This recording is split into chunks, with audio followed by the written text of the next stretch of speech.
Hello, and thank you for joining us here at Finding the Healer Within. Today, we're going to be talking with Andrea with the Mind Body Music Center in Austin. How are you today, Andrea? I'm doing good, thank you. I'm glad. I'm glad. And I see you. Are you currently at home or at the music center? Yeah, so I moved my studio home, so I am in the studio room in my house where I do sessions. Oh, awesome. That's cool. And how did you get started with the Music Body Center? Uh, yeah. Yeah, the Mind Body Music Center, I started that. Well, I've been working as a music therapist for a while, so I've kind of gone through different names, but I think I officially changed it to Mind Body Music Center around 2010 or 2012. But I studied music therapy a long time ago, and yeah, but I've been working as a music therapist professionally um, for over 15 years. And so I've worked in many different settings, from hospitals to schools to um, nursing homes. And now I moved my practice to private practice. So I've been in private practice for a while, actually. But I think that my practice really took a turn when COVID hit in 2020, and I lost a lot of my clients with developmental disabilities that I was visiting, doing home visits with. So that was kind of my traditional music therapy background, and what I started with that client base was going to different facilities and to home-based uh, healthcare for people with developmental disabilities. And yeah, when COVID happened, I lost pretty much over 75% of my client base. Oh, wow. Mhm. And yeah, I mean, it sounds like you have like a lot of experience with different kinds of patients and things like that. And do you feel like that kind of like holistic way of, figuring out things with different people and with their different either disabilities or different abilities, how Yeah. it has changed? When I started studying music therapy, it was very much focused around rehabilitation. So it was around how do we help people walk better after they've had a stroke and after they've had a brain injury, or someone with Parkinson's. How do we help them to initiate movement? So we were doing a lot of like um, training around movement and rhythms. That was in my school. We did research around that, and also working with speech and rehabilitating speech. So my background did start very much in rehab and very science based in the research that we were doing. So I have that experience of working with people who have had brain injuries, and how do we work with the nervous system? How does music affect the nervous system? Um, and how can we help people who are nonverbal to speak and have communication skills, all through using song, music, playing instruments, because music is such a whole brain process.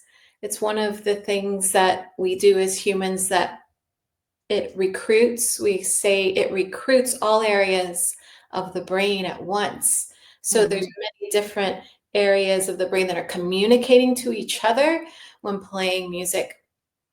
It happens the most when you're actually like playing something, you're playing an instrument, you're singing along with other people. But this also does happen at some extent in the brain when you're listening to music. So it's very powerful also to just be a active listener. So my background was starting in that area with rehab. But in my personal life, I had always been very much involved in my own self care for my own journey of wellness, dealing with stress, anxiety.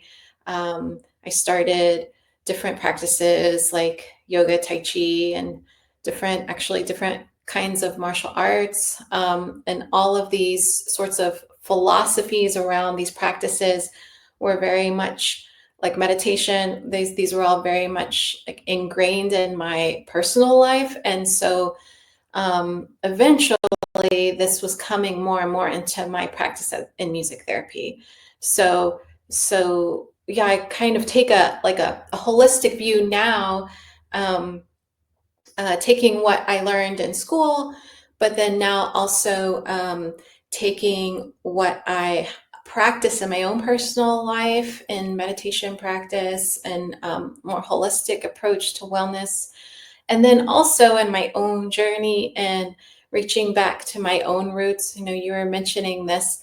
And I think that when we reach back, you know, we reach back through our families, we find the stories and the practices that were there, you know, and rediscover them, you know, by interviewing our mom and our grandmas and like all this, like, what, tell me more. And, you know, I went through this whole process of finding like, um, there was a bit of like holistic healing in my family, curandismo, that was never spoken about.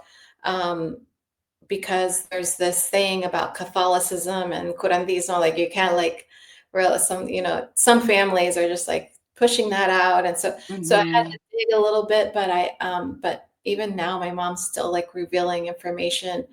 Oh yeah, my aunt used to do this. And I'm like, why didn't you ever tell me? Like, Yes. so in my journey and reaching back to that tradition, my family's from Mexico. My grandparents are, my mom and dad were born here in Central Texas. But reaching back even to the music, I think first it was through the music. That was even when I was going to school and studying music therapy. I was in Colorado and I missed so much Austin and missed that culture, the family culture, and it wasn't there in Colorado. And so the music, I started connecting to songs, folkloric songs from Mexico, Chavela Vargas, if you Oh, know. yes. uh, Yes, I love her. like, oh, it's so much from the heart. I love it so much. So I just started singing these songs, went to Oaxaca and learned a lot of songs from Oaxaca too. And that was my entry into going back to my roots. But now it's been much more in looking into indigenous practices of medicine. So and that I would say is actually more recent. So you kind of met me at a time where it's really all starting to culminate for my practice. I'm taking all the way back from my music therapy and my science and my research that we studied, to the meditation practices, and to this like now into this, what are the indigenous practices of medicine related to the elements, to the fire, to the earth, water, air, and starting to now like really have that in my sessions, and also my like public events that I'm doing. Oh yeah, yeah. And one of those public events my friend actually went to, and they really had a beautiful experience. It was very hard for them to describe because it was a feeling, you know, it was something that you had Yeah. to experience. And unfortunately, I couldn't be in Austin at the time, but these musical events, the way my friend Lori was describing them, was like a visual documentary, but also like a musical documentary, kind of like that's kind of how they described it. Exactly. Yeah, I had a vision. And it's interesting that they were saying like, oh, it was a feeling. And it's true. It really, because that's kind of where I go from now, is like, I want to create this feeling through the music and through the imagery and through poetry. And so we had our friend Adriana from Guatemala. She came, and the whole theme was around water. And this has actually been stemming from the how I've been bringing in the element into my work. And so I wanted to do something around the water element, and this is continuing actually into events that I'm going to be offering in April and through the year. Is this tying into the water element?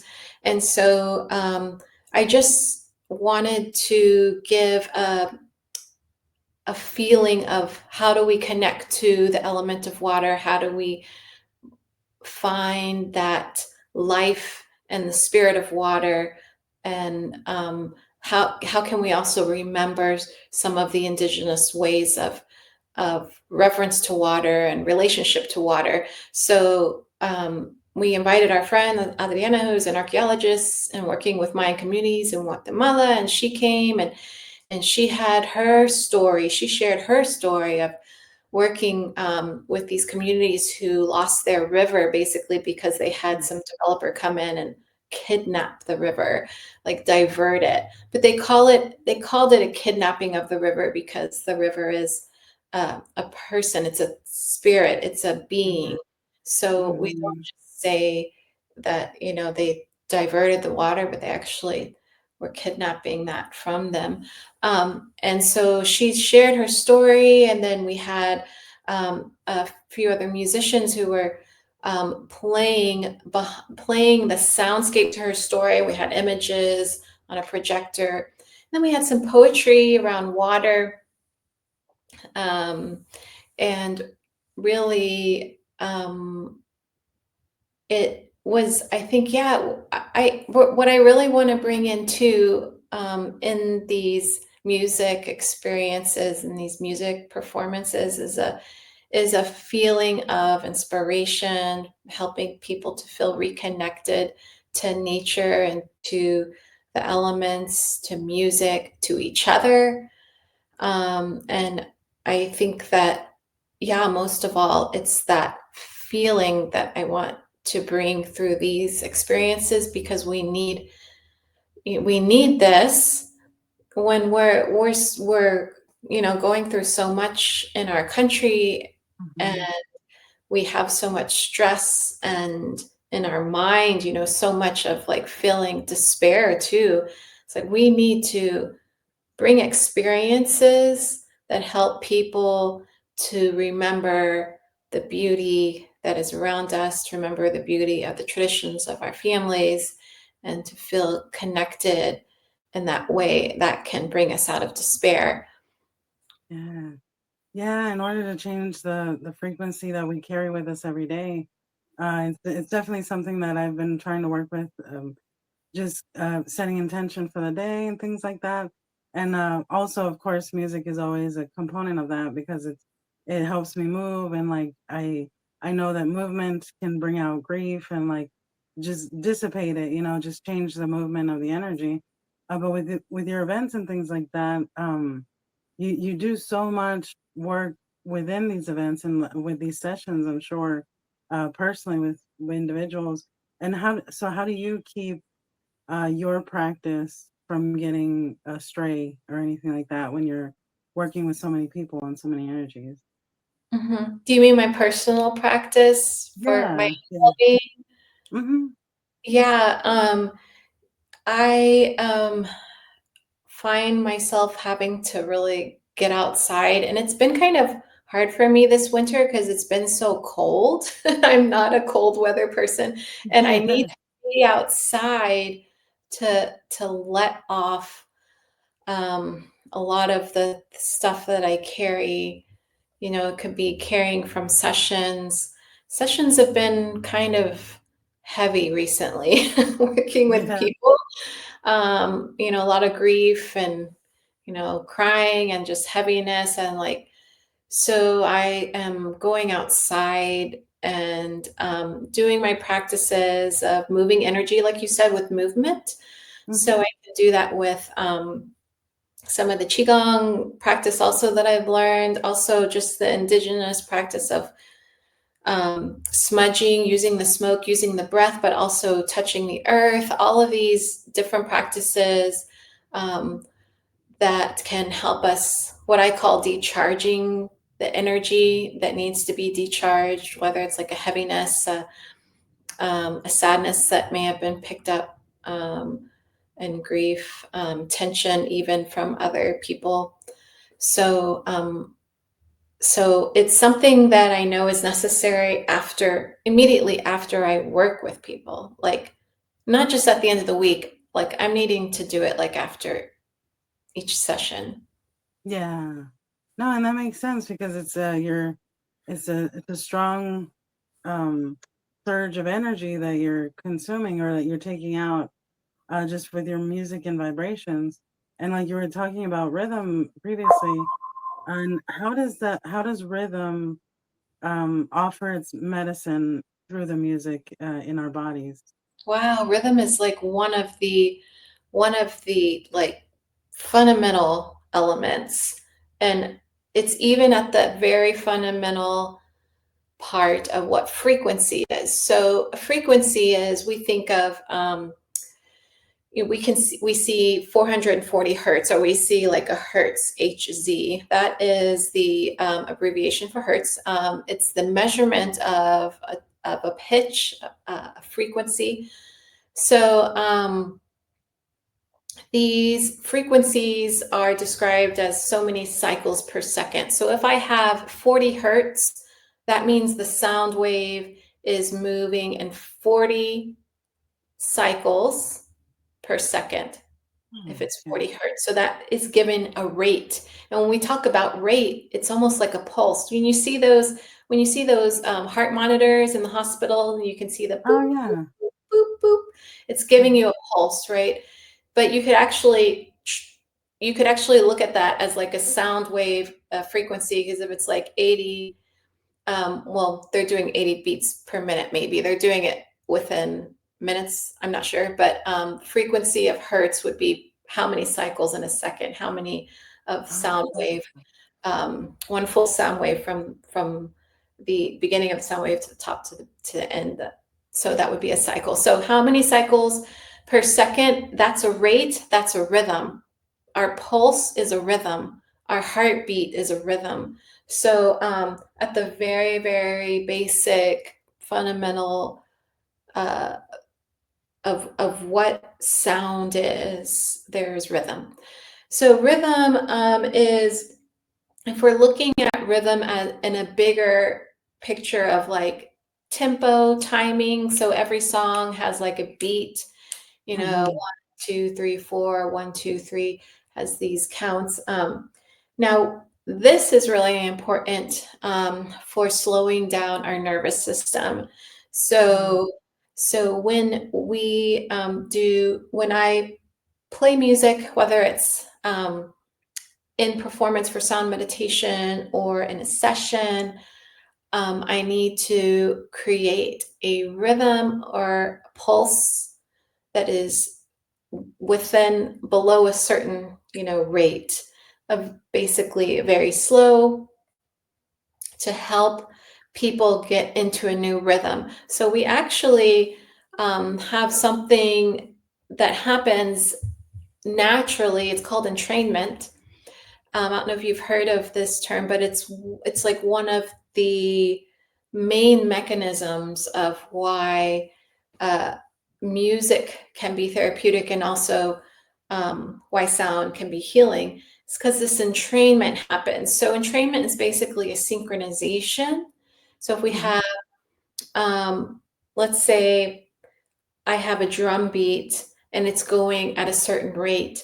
Our nervous system hears that and takes in that rhythm, and we become become that rhythm. Our brain patterns start to process this rhythm, and can be affected by that to change brainwave patterns. But also, our body can uh, be initiated to movement. So and this actually goes back to some of the research we did in music therapy, was that even the cells, like the cells that are communicating to our muscles, will get a signal and signal to the muscles in the rhythm of that beat that is being presented. Wow. Yeah, so there's so much,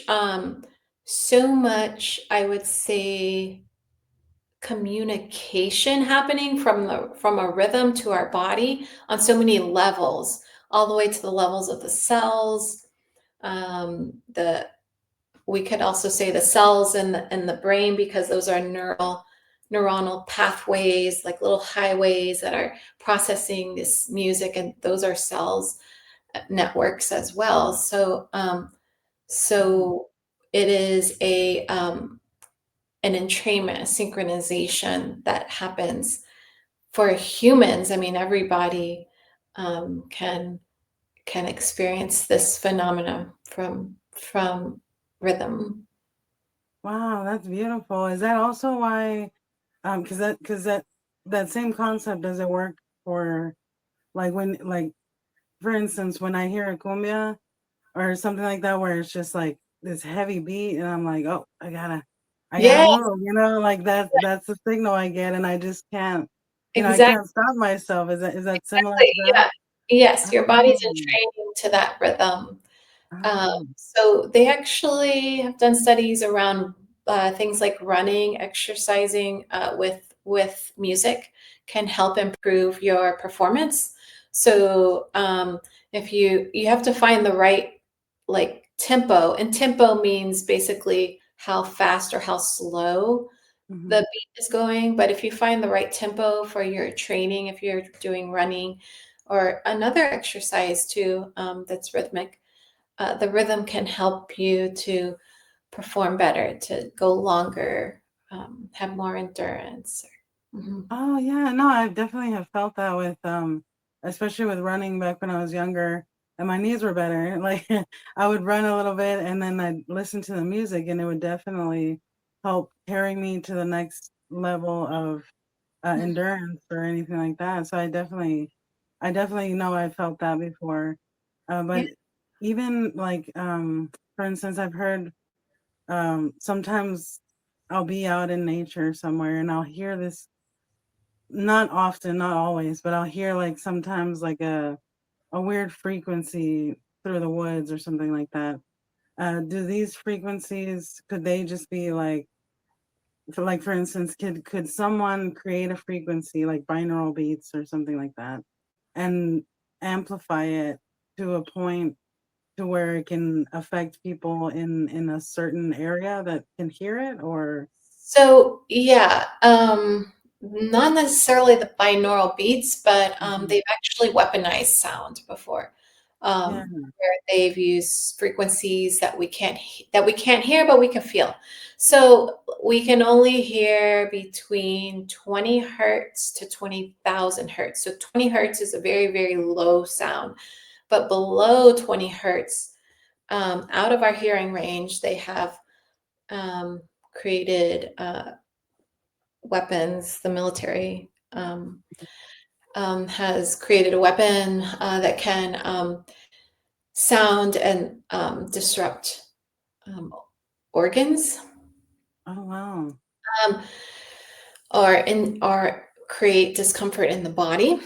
I've also read other instances where it's not created on purpose. You could be in a building where there was a specific weird, very weird story about someone working in the basement where they had the air conditioner units. They were humming at a certain frequency that was creating their eyes to actually entrain to that and do a Oh very wow. subtle like oscillation, which is like it basically going at the same pattern as the sound. Oh. But this weird phenomenon that was happening with the eyes was creating uh, visions out of like peripheral kind of like um, hallucinations Oh uh, wow. because of the eye thing that was happening. So they found out that it was linked to there wasn't anything in the room. They found out that it was linked to the units there that were creating a buzzing frequency. So, Mm. um, if you've ever been in rooms with fluorescent lighting, they also have a frequency, a high frequency. Some people have the ability to detect these high frequencies. Some people on the spectrum too of autism can hear those very very subtle and very um, high frequencies that maybe other people don't pay attention to, but it just becomes like extra too much stimulation, and it can bother um, people on the spectrum, but also if we're not on the spectrum, it can be people who are sensitive to that type of frequency. Um, in terms of like frequencies created like outside and well, actually, no, wait, I just saw something that some engineers from, I don't know, Michigan University, State University, somewhere, they figured out how to put out fire with frequency. So Oh, they, wow. yeah, they created a little machine that created this like low frequency pulse. It is within hearing range because I saw a video of it. Then they just like point it towards the fire, and it's just like boom, boom, boom. It's like some like subwoofer kind of sound, and the fire goes out using that pretty quickly. Like, I mean, just like within 4 seconds, if it's a That's small interesting. fire. Oh, I see. And does it depend on like what started the fire and things like that, or is it just in general? No, so they were saying the reason it's working is because the sound waves are um, suffocating the fire from oxygen in the way that the sound waves are sort of interrupting the oxygen. So, like, it's like when you put an emergency blanket over the fire, it can go out because it doesn't have oxygen, right? Because the fire needs the oxygen. So it has to do with that. It's interesting. So you were saying that that rhythm and all these things that they can create with sound, that we as humans can create with sound, is something that can even put out fires. It can heal us in a lot of ways. It can destroy our organs from what it sounds like if they weaponize it and things like that. But how does the brain specifically with rhythm, how is it able to go into deep relaxation, like for instance with like Himalayan sound bowls and things like that? Is it simply because of the frequency, or what is that? With the Himalayan bowls, there is a similar thing we're talking about entrainment. So the brain waves can change when we're listening to those sounds. So the sound enters through our ears into the auditory system, and our brain has to process those sounds. So, in the process of processing those sounds, our brain waves actually begin to shift into those patterns. So, the sounds of the bowls help the brain pattern to go into slower brainwave rhythms. So, we have different levels of brainwave patterns. We have the beta and alpha and theta and delta, and these are different kinds of rhythms that we see in the brain depending on what we're doing. And so, for example, theta is a very slower rhythms, and also what we um, enter into when we're in a deep state of meditation or getting closer to sleep. Yeah, so yeah, I also saw that you do um, like kind of harness the frequencies of plants and fruits and things like that, and you make music with that. Is there any way that you can explain like kind of how that works with plants and fruit and things like that, and kind of harnessing their energy? Yeah, so what's actually happening with that? It's really fun. I'm using a device that's called Plant Wave, and what we're really doing with the Plant Wave is that it has electrodes on it that can detect electric activity or electricity. So when I put those electrodes onto plant leaves, I am then connecting that device, the plant wave device that connects into my computer, which goes through a translation of MIDI signals into musical notes. So it's a little bit of, um, uh, I guess it's a MIDI design I'm not going to explain the whole MIDI thing, but it's basically it takes the electric signal from the plant into MIDI signals and then into the computer software where I can um, um, assign a certain musical scale, but it's coming out as music. So we give a little bit of a template um, for it to play within. Okay, so what we're hearing when we do that, and we're hearing the electric activity of the plant. So the plant, we can also hear the responses that it has to its environment by listening to that fluctuation of electric activity. So so we know that plants respond to a lot of different environments, things in their environment, the light, of course, but even to people and to sound.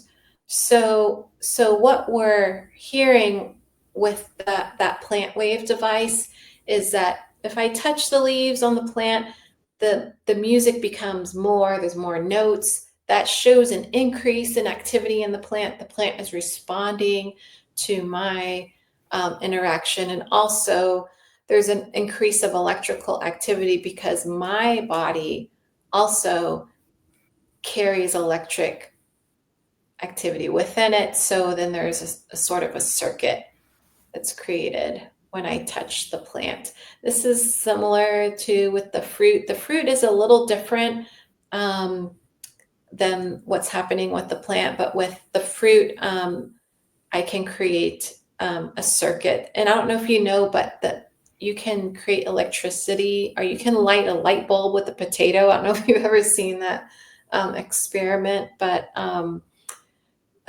fruits and Yeah. vegetables can can they carry can create an electric circuit basically. So that's what we're seeing, and then we translate that into musical notes using this device.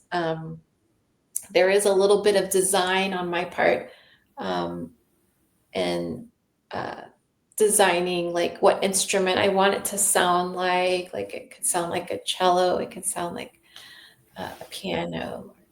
Wow, that's really beautiful, and that's so interesting because like we're energetic beings, like you were saying.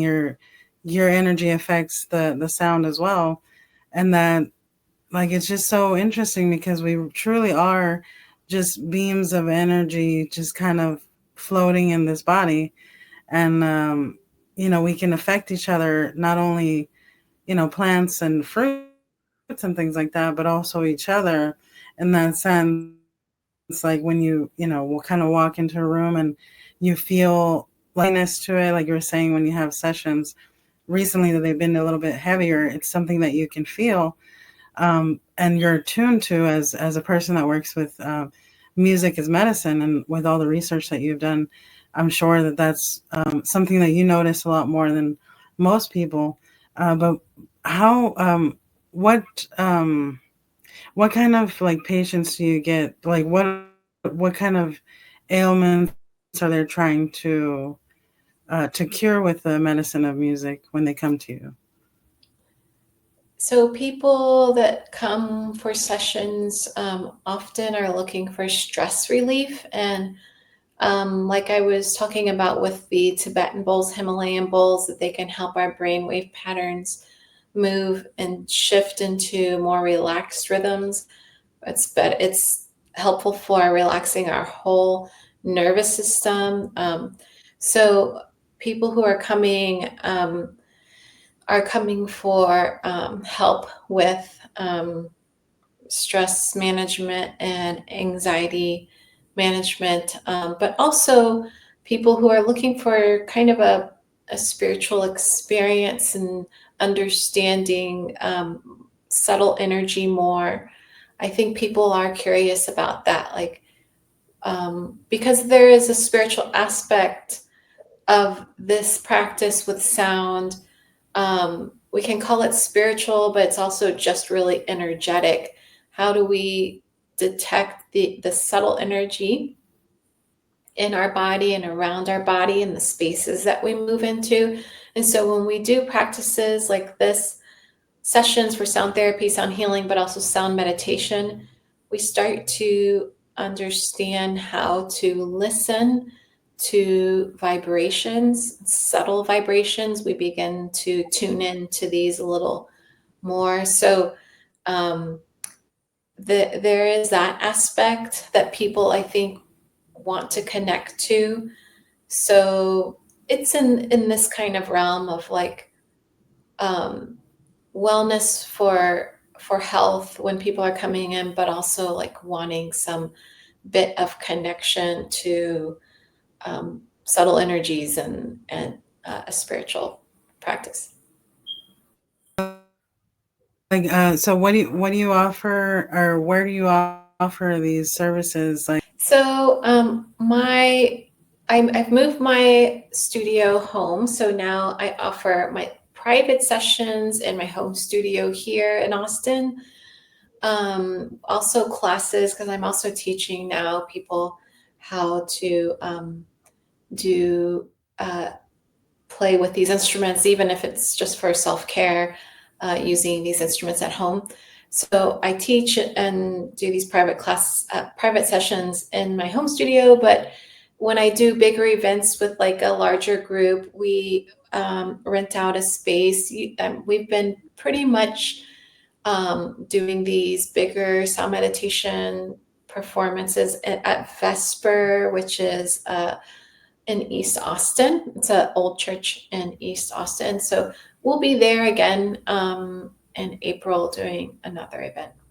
oh, nice. That's awesome. So hopefully, in April I'll be available so I can go and experience these events, one of these events that you have, because it's such a, from what I hear, it's such a beautiful experience. I want to feel that, especially when in this world, that we live in now, where there's such turmoil, just going on every day and chaos. It would be really nice to have a space to relax and de-stress and kind of learn how to flow through life in a different way, and not allow those things to affect me, as well as hopefully others that get to experience your events. But thank you again, Andrea. Before we sign off, is there anything else you'd like to share? So thank you, Adriana, for having me. Yeah, if people are interested in my website, it's mindbodymusiccenter.com. But I also post my videos and sound meditations online on Patreon, which is patreon.com/mindbodymusiccenter. And I do have a YouTube under Andrea Cortez as well. Awesome. So if you guys are interested in learning more about sound healing, especially in Texas, you guys can check out her YouTube, Instagram, and if you're in Austin, you can check out her events. So thank you so much, Andrea, for everything that you do, the energy that you provide for the world, the healing that you do every day. Thank you so much for all of that. Thank you. Thank you, Adriana. Thank you for having me.